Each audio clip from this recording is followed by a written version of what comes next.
Paz do Senhor para todos, está entrando agora no ar o seu live série Estudos Bíblicos, neste dia 19 de novembro de 2022. Aqui quem vos fala é o Evangelista Nunes.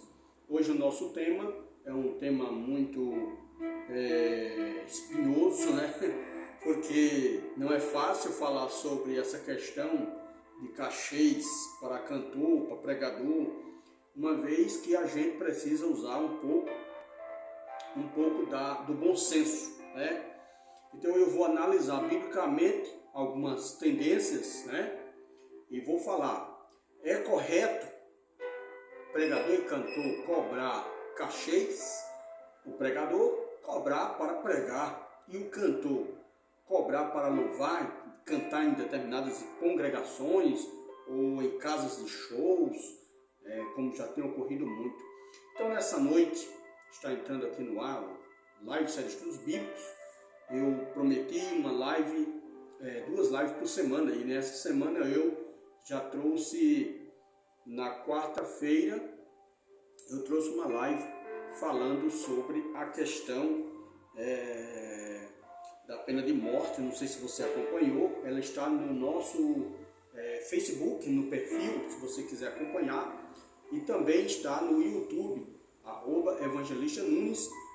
Você aproveita, se inscreve no canal, dá aquele like e fortalece aqui o canal do Evangelista Nunes. Então eu quero mandar primeiramente a paz do Senhor para todos os nossos irmãos e irmãs que poderão acompanhar essa live. Eu quero dizer que é uma noite muito especial, uma noite muito interessante, porque logo após que eu sair daqui do Facebook, farei a subida do vídeo, da live, para o canal @Evangelista Nunes, e você poderá acompanhar muitos vídeos, muitas lives no canal do @Evangelista Nunes, ou simplesmente Evangelista Nunes. Se você digitar, você já vai ser direcionado para o meu canal, que pode também ajudar você a entender algumas passagens bíblicas, bem como deixar sua pergunta, deixar seu comentário. Quero dizer que eu não vou te alfinetar se você for contra a minha posição bíblica. Eu quero apenas dizer que é importante nós termos alguns posicionamentos, e porque a palavra de Deus ela não é de propriedade de nenhuma igreja.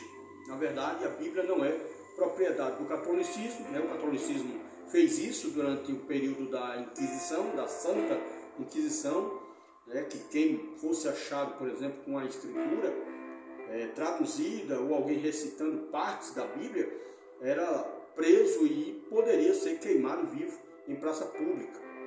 Então, não é intenção, nenhuma igreja evangélica deve aprisionar as escrituras dizendo que só ela tem a verdade, que só a determinada igreja tem a verdade, que só determinado teólogo tem a verdade. Então, eu como leitor, como pesquisador, gosto muito de pesquisar todas as teologias, todos os posicionamentos. Agora eu tenho minha compreensão das escrituras baseadas em muitos intérpretes da Bíblia, porque nós precisamos, ter o nosso posicionamento. Aquilo que nós não entendemos, a gente simplesmente vai deixar de lado, porque nós não podemos afirmar aquilo que a gente não entende. A gente pode dar um parecer sobre determinada escritura, como por exemplo, eu estava vendo agora há pouco, um senhor dizendo que a passagem do capítulo 5 do livro de Evangelho de João, o tanque de Betesda, é apenas uma ficção ou um mito criado para desviar ou afastar as pessoas com deficiência, cegos, mancos, pessoas com deficiência na pele, não necessariamente a lepra, do templo de Herodes ou do templo santo, de Jerusalém. Então as pessoas, ficavam na beira daquele tanque, o tanque de Betesda, segundo este senhor, e se espalhou a ideia de que um anjo agitava as águas e quem pulasse dentro do tanque, o primeiro que saltasse no tanque seria curado. Então esse senhor vem dizer que isso é um mito, que isso é uma crendice entre os judeus, e eu não creio nessa palavra que o rapaz falou, porque a Bíblia Sagrada, né, o cânon do Novo Testamento, ele passou por muitas exigências, e essa passagem foi mantida.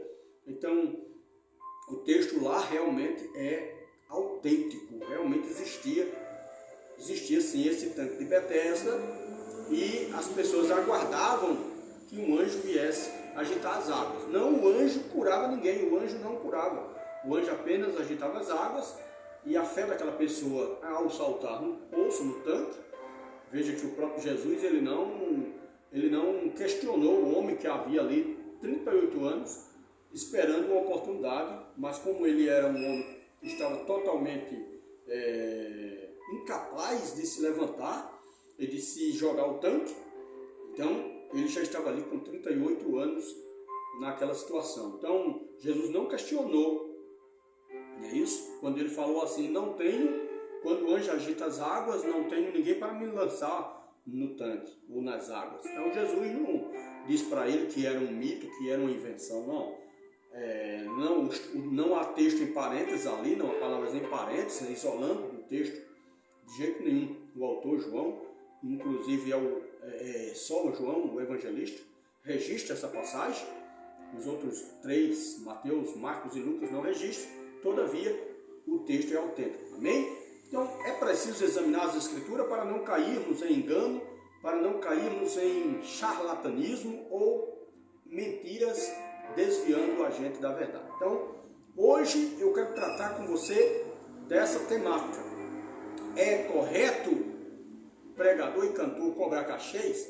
Bem, nós precisamos analisar que não é pecado as pessoas que vivem do Evangelho serem ajudadas por uma determinada igreja a qual eles venham pertencer, ou por diversos grupos de igrejas, como era o caso, por exemplo, de Billy Graham, que pregava no mundo inteiro e não trabalhava. Billy Graham, apesar de ser um estadista, ser um homem com formação superior, todavia ele não trabalhava. O trabalho dele era pregar o Evangelho. E as igrejas sustentavam ele. A Igreja Batista Unida dos Estados Unidos.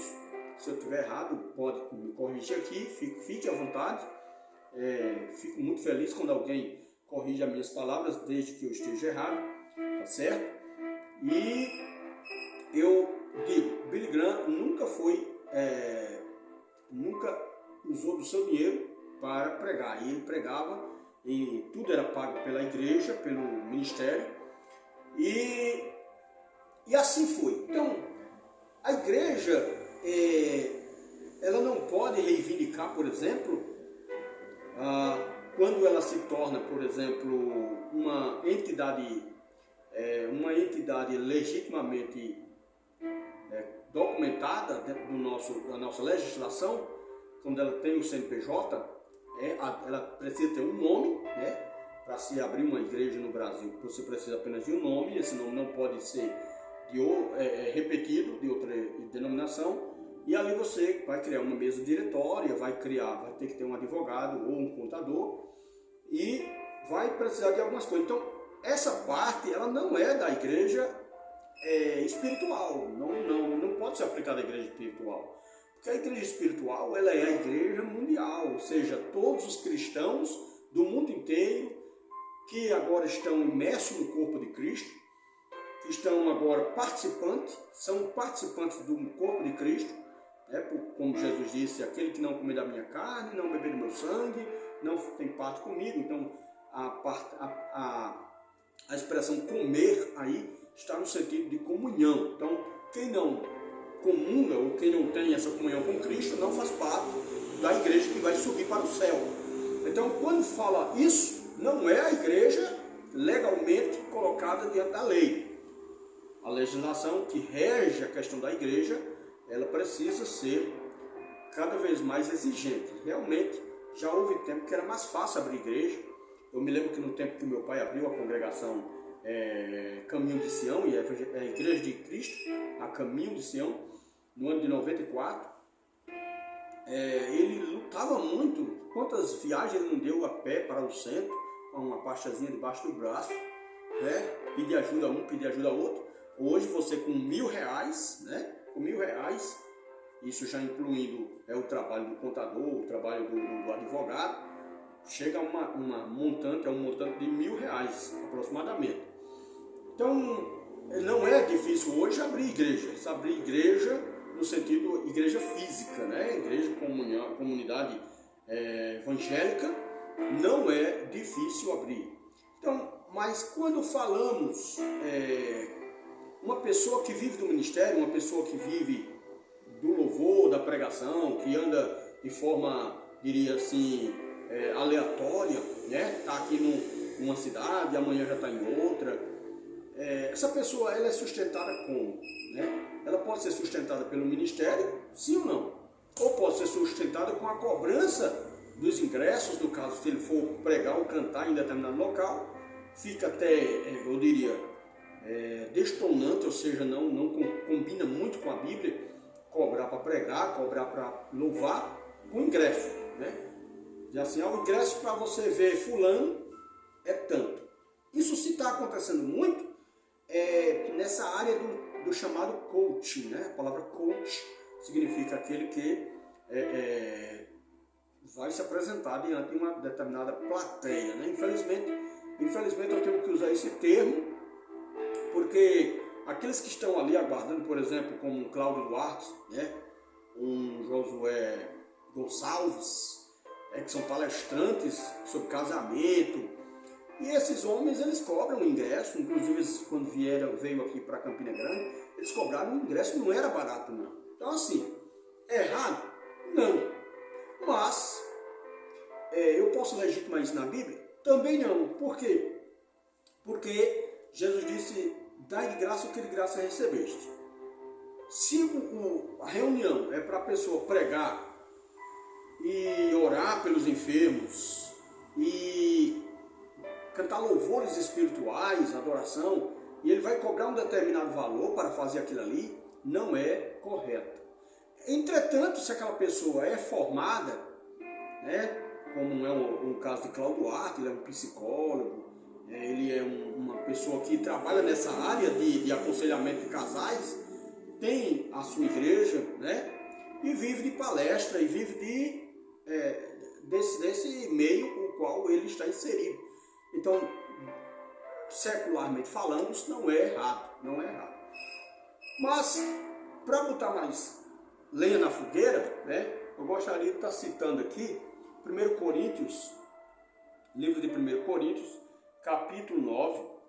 O apóstolo Paulo, ele faz uma série de afirmações, levando para a vivência dele o direito de viver do Evangelho, né? Ele diz assim, não sou eu livre, não sou eu apóstolo, não vi Jesus, nosso Senhor, e não sois vós a minha obra do Senhor, no Senhor? Se para os outros eu não sou apóstolo, para vós certamente sou, pois sois o zelo do meu apostolado, o selo do meu apostolado, no Senhor. Então ele diz aqui, a minha defesa diante dos que me questionam é a seguinte, não temos o direito de comer e de beber, não temos o direito de levar conosco uma esposa crente, como fazem os outros apóstolos, os irmãos do Senhor e Cefas. Ou só eu e Barnabé não temos o direito de não trabalhar? Então aqui, chegamos aqui, vamos lá. Sou eu e Barnabé não temos o direito de não trabalhar? Então assim, a pessoa que vive do Evangelho, eu não estou dizendo uma pessoa que vai hoje cantar e passa um mês sem ir louvar numa igreja. Uma pessoa que é um músico, canta hoje, toca hoje numa igreja e passa um mês todinho ou até mais sem se apresentar em lugar nenhum. Essa pessoa ela não tem direito de chegar ao pastor dela e dizer, pastor, eu quero que o senhor me ajude, que fique me dando uma contribuição todo mês para que eu possa manter os meus instrumentos ou vice-versa.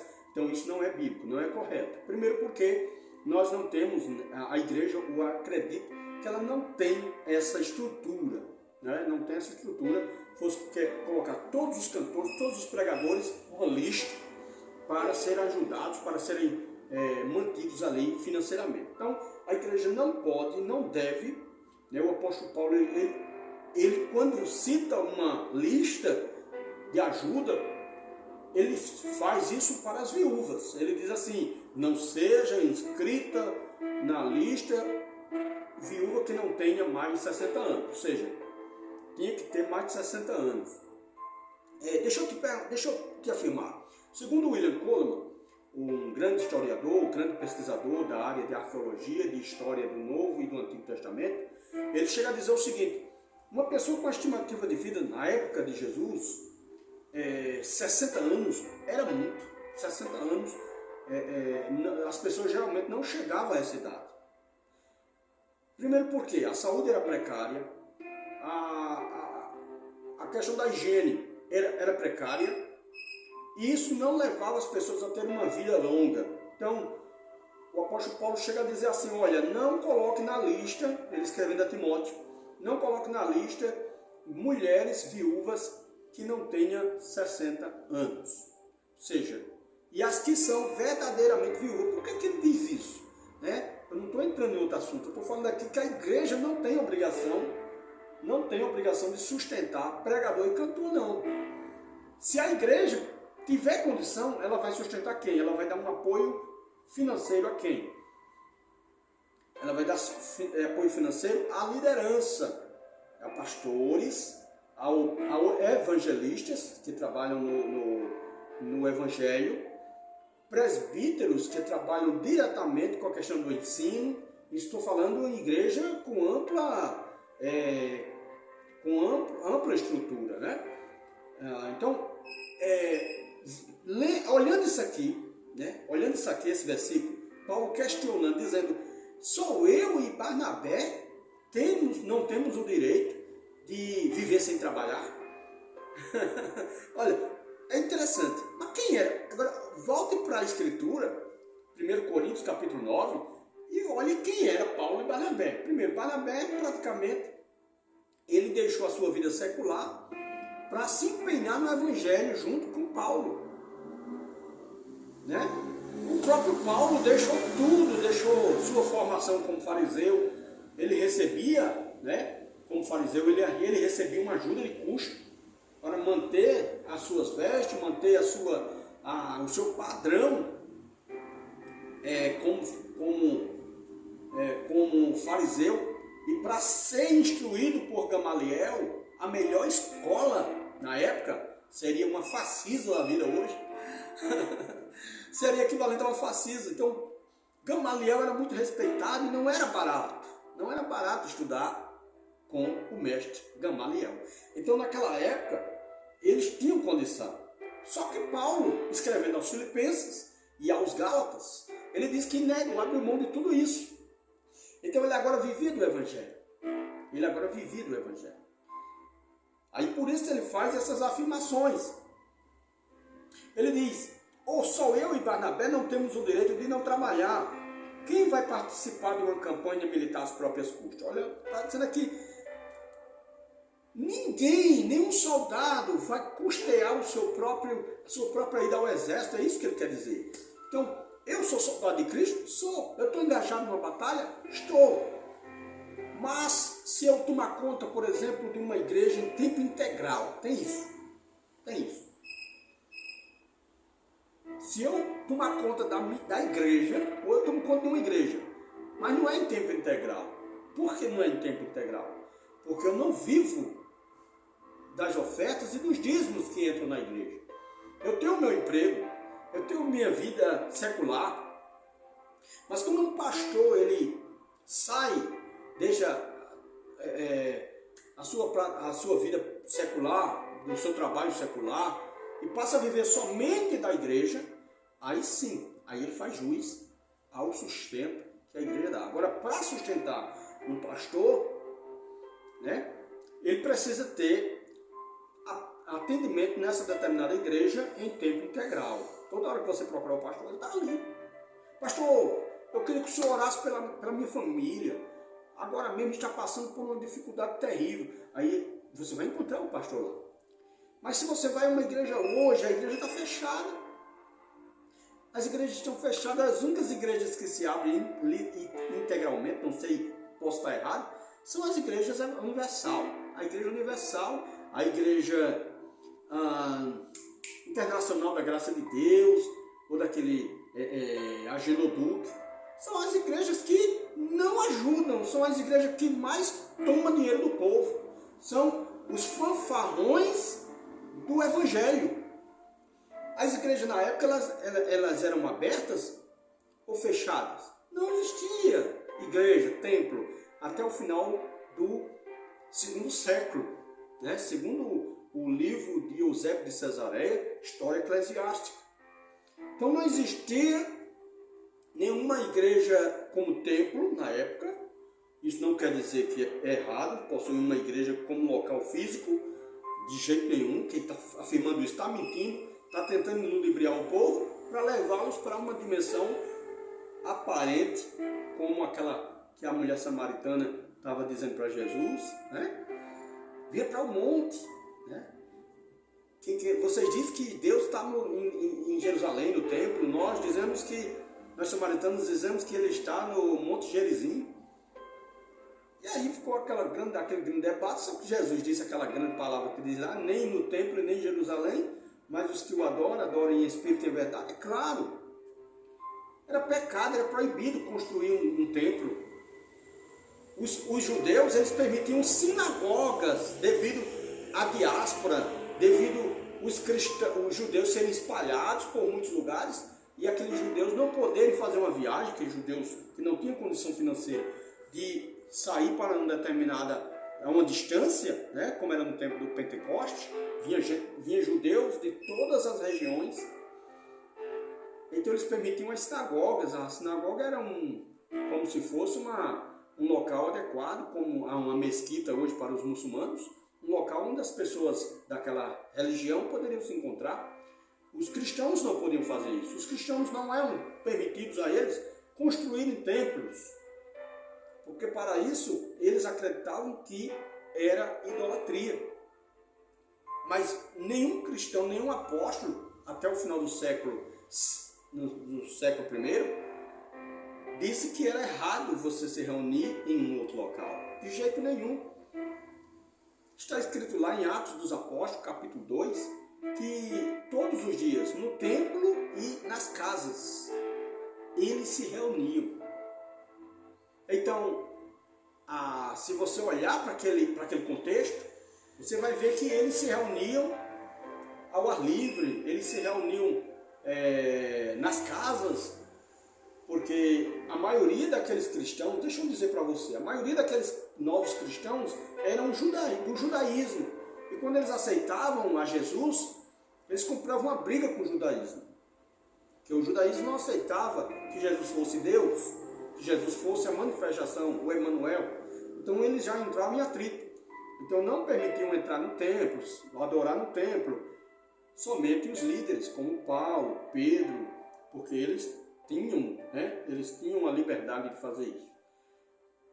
Então, a pessoa que não é legitimamente, que não segue as doutrinas de uma determinada igreja, as doutrinas que são baseadas na Bíblia. Eu não recomendo a nenhum crente aceitar uma doutrina que não seja baseada na Bíblia, porque torna-se heresia. Então eu vou ter que dizer que o catolicismo está certo. O catolicismo diz que o corpo e o sangue de Jesus se tornam na hóstia. Aí, porque a igreja que está dizendo, eu vou ter que acreditar. Mas a igreja evangélica faz várias afirmações também e diz que está na igreja. Não pode usar calça comprida, porque é pecado. Não é pecado não é pecado na escola, não é pecado no trabalho, mas na igreja é pecado. Nada disso. Eu acredito que não é pecado, né? Voltando para essa questão de adequação, não é pecado a mulher usar uma calça comprida e ela pode usar a sua calça comprida. Agora, claro, na igreja eu acredito que seja mais decente usar uma veste mais que não seja muito chamativa. Bom, é meu pensamento, só que na Bíblia não tem proibido a mulher usar roupa A, roupa B. A Bíblia manda que a mulher se vista com modéstia e com vergonha, que é a palavra pudor. Então, se vê uma pessoa cobrar dinheiro da igreja para pregar, Dizer, não, irmão, eu vou pregar na sua igreja, mas o meu cachê é tanto. É bíblico isso? Não. A Didaquê, que era um documento, o primeiro documento doutrinário da igreja, a chamada Doutrina dos Apóstolos, primeiro manual dos apóstolos, ele diz, olha, rejeite aqueles que cobram dinheiro de vocês. Aí Paulo cobrou? Não, Paulo não cobrou. Paulo, ele, escrevendo em 2 Coríntios, ele diz que aquele que dá de bom coração, aquele que propõe o coração a ajudar a igreja, o que Moisés foi ordenado por Deus a fazer lá no início, pedir doações para construir o templo, para fazer a tenda, ouro, muita prata, e eles foram sim, chegaram a um ponto que não cabia mais, não tinha mais lugar para colocar as doações, e foi ordenado a mandar o povo parar de trazer. Então o coração do povo era tão bom, tão voluntário para ajudar. Graças a Deus, hoje existem os bancos aí, as igrejas hoje código QR Code, o QR Code, Pix, tudo para explorar o povo, Na verdade, a maioria das igrejas, desses charlatões da fé, eles exploram o povo, baseado em algumas partes isoladas da Bíblia. Não é pecado, pois, Agora, qual é a forma melhor?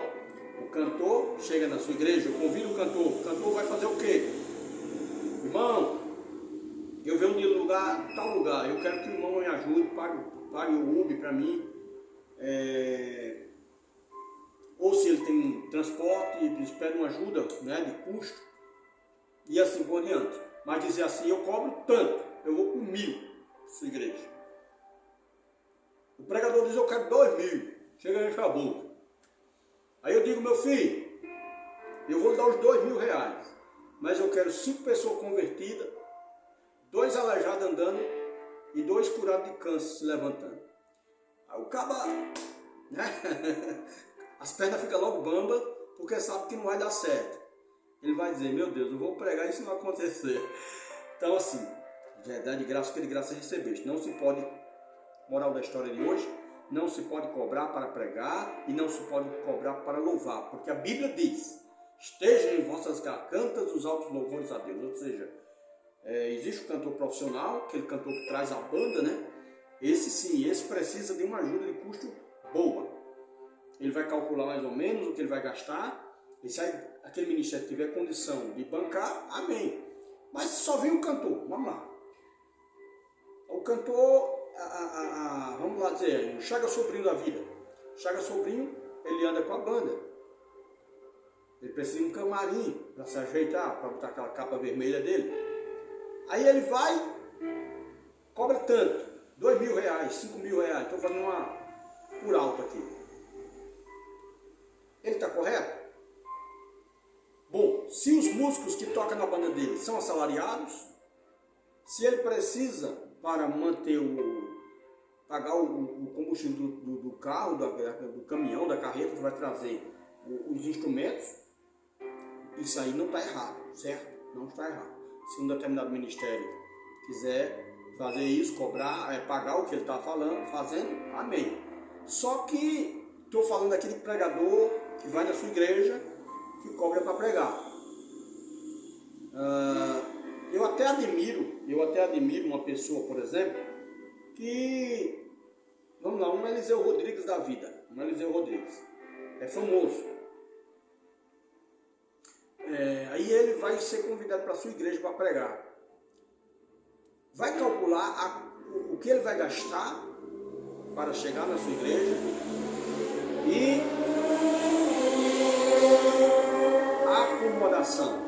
Por que ele não pode ficar, por exemplo, por que ele não pode ficar na igreja, nas acomodações de uma igreja? Será que ele tem que ficar no hotel? É obrigatório, está lá no contrato, vou ficar no melhor hotel. Hotel 2 estrelas, 3 estrelas, 5 estrelas. Por que isso? Porque ele não tem humildade, porque o pregador não vai ter humildade para ficar, por exemplo, na casa pastoral, junto com o pastor, aproveitando aquele momento para orar, para falar da palavra de Deus, do grande amor de Deus. Porque ele tem que ficar recluso. Isso é falta de humildade, primeiramente. Ele tem que observar de onde ele saiu. Ele precisa observar as suas raízes. Tem casos aqui, não de crentes, né, mas de pessoas, parece que de crente mesmo, que veio para o Espásio aqui e pediu água mineral para tomar banho. Mas olha só. Não, essa água daqui tem muito sal, eu vou querer água mineral. Jesus do céu. É muita exigência, gente. Então, assim, biblicamente falando, só quem pode ser sustentado pelo ministério é pastor em tempo integral, presbítero em tempo integral. Aí aqueles que não são em tempo integral, que dirigem uma igreja, eles precisam de uma ajuda de custo, de locomoção, né? Para que ele possa desempenhar suas funções de forma confortável. Amém? Fica a critério daquele que tem o seu emprego em aceitar ou não. Mas, infelizmente, hoje o olho desse tamanho, em um ministério aqui, que é um dos maiores ministérios aqui em Campina Grande, na Paraíba, que fulano de tal não quer ir para a periferia porque lá não dá dízimo, lá não tem muito dízimo, lá não tem muita oferta. Ele está de olho em quê? Então esses são os mercenários da fé. Mercenários. Homens réprobos que estão colocando a sua fé no dinheiro.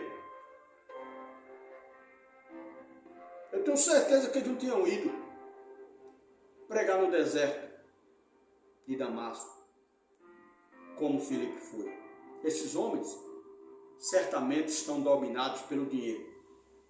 Mas fazer a obra de Deus, primeiramente, tem que ser por amor. Jesus aceitava oferta? Sim. Jesus aceitava doações? Sim. E não era pouca, não. No capítulo 12 do livro de João, a Bíblia diz que Jesus andava com uma bolsa. E essa bolsa, quando estava cheia, pesada, ele colocava na mão de quem, Jesus? Ele colocava na mão de Judas. Foi por isso que foi ele quem estava com dinheiro, foi pedir mais dinheiro aos fariseus para entregar Jesus. Então, era o tipo dos obreiros, de muitos obreiros de hoje, que diz assim, eu vou cuidar dessa igrejinha nada. Eu tenho um exemplo, pessoas que me falaram de uma determinada igreja, um ministério aí, que cresceu há pouco tempo. Tem gente lá que tem um dízimo de mais de 10 mil reais todo mês, e fechou uma determinada igreja, uma localidadezinha dentro do sítio, porque aquela igreja não estava rendendo, só estava dando gasto. Espera aí, meu filho. Igreja não dá gasto, não.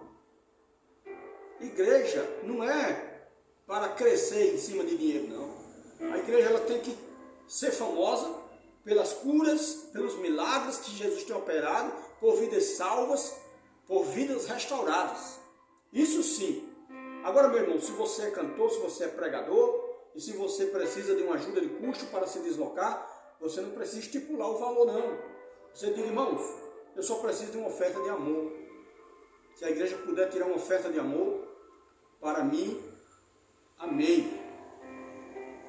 Eu não digo nada quando você chama um pregador lá de São Paulo, eu acho que não é nem necessário, tem tanto pregador, né? Ah, aquele pregador é de renome, vai encher aqui. Aí o povo vem só para ver o pregador, não acontece nada. Infelizmente, é o que tem acontecido. Eu acho que as pessoas têm que ser chamadas para ver Jesus. Eu acho que as pessoas têm que ser chamadas para adorar Jesus. Não é para dizer, eita, fulano de tal vem aí. Zé vem aí, né? Mané vem aí. Não, Jesus vem aí. Aquele pregador famoso ele deve ficar lá onde ele está. Se ele é de São Paulo, faça sua obra em São Paulo para não sobrecarregar a igreja. E assim deve funcionar. A consciência cristã, por exemplo, é um exemplo dessa patifaria aí. É uma patifaria. Chama o cara lá nos Estados Unidos. Dinheiro em banda de lado, em vez de pessoas que nessas igrejas, nesses ministérios, muitas vezes tem nem o que comer. E aqueles pastores estão gastando dinheiro com fulano de tal, com Beltrano. Não devia ser assim. A igreja não é para ser assim. A igreja de Cristo, ela é para ajudar. É para crescer no conjunto verdadeiro. Amém? É isso que eu trago nessa noite esse comentário maravilhoso. E daqui a pouco vou estar no Kauai, vou terminar agora, no Kauai, Presbítero Nunes, ainda está como presbítero, eu vou fazer o sorteio desse livro, A Doutrina da Predestinação, que é um livro muito interessante, você precisa ver o autor aí, certo? Veja o autor aí, Severino Pedro da Silva, um livro bastante interessante. Quem gosta de conhecer sobre a doutrina, ele não era calvinista, ele é arminiano, e ele vai explicar, né, a doutrina da predestinação, biblicamente falando, baseado na Bíblia, porque a Bíblia fala de predestinação. A Bíblia fala de predestinação, mas não da predestinação de Calvino. Calvino acreditava que Deus decretou um para o inferno, outro para o céu, e aquele que é salvo nunca pode se perder, e isso é totalmente errado. Qualquer um de nós podemos nos perder se nós não seguirmos a Jesus, se nós deixarmos o diabo fazer o que ele quer nas nossas vidas. Então é preciso nós estarmos andando sinceramente com Cristo. Então é isso, que Deus nos abençoe. Próxima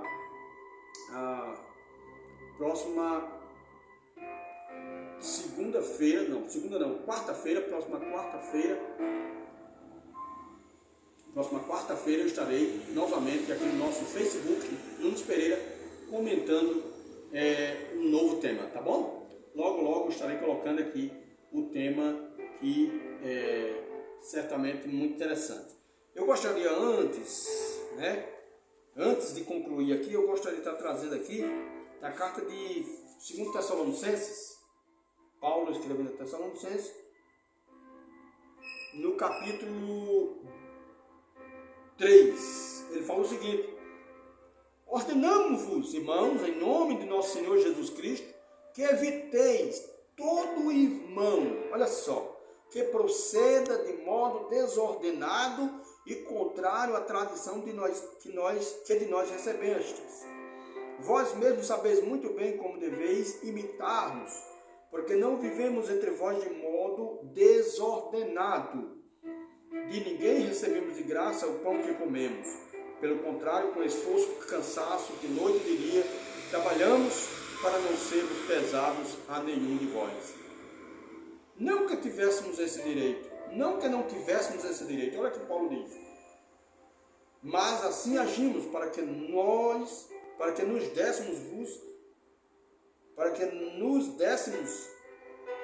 dessemos a vós como um modelo a ser imitado.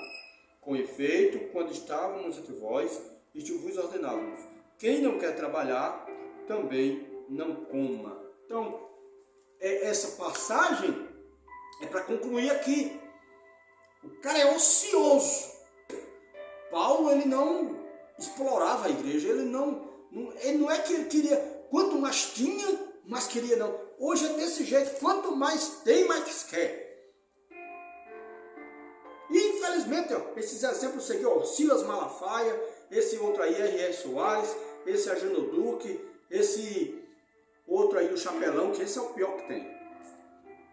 Chupa o dinheiro do povo, com conversinha bonita. Ah, mas as igrejas deles são cheias. São, porque a conversa é bonita. A conversa deles é bonita demais. Ludibria as pessoas que não pesquisam na Bíblia Sagrada. Amém? É em tempo integral, né? A igreja, como coordenada pelo Senhor Jesus, né? Esse pessoal que vive de casa em casa, vive de igreja em igreja, não tem doutrina, não tem ordenação, né? Não deve ser sustentado jamais, não deve ser ajudado pela igreja, não. Isso é uma aberração. Então, fica o conselho do apóstolo Paulo: quem não quer trabalhar, também não coma. 2 Tessalonicenses, capítulo 3, versículo 8. Amém? Um forte abraço, te vejo na próxima live, no nome de Jesus. Eu acredito que logo, logo eu colocar aqui o meu próximo tema, no nome de Jesus. Um abraço. Não tenho como ver aqui quem acessou a live. Estou aqui no aplicativo.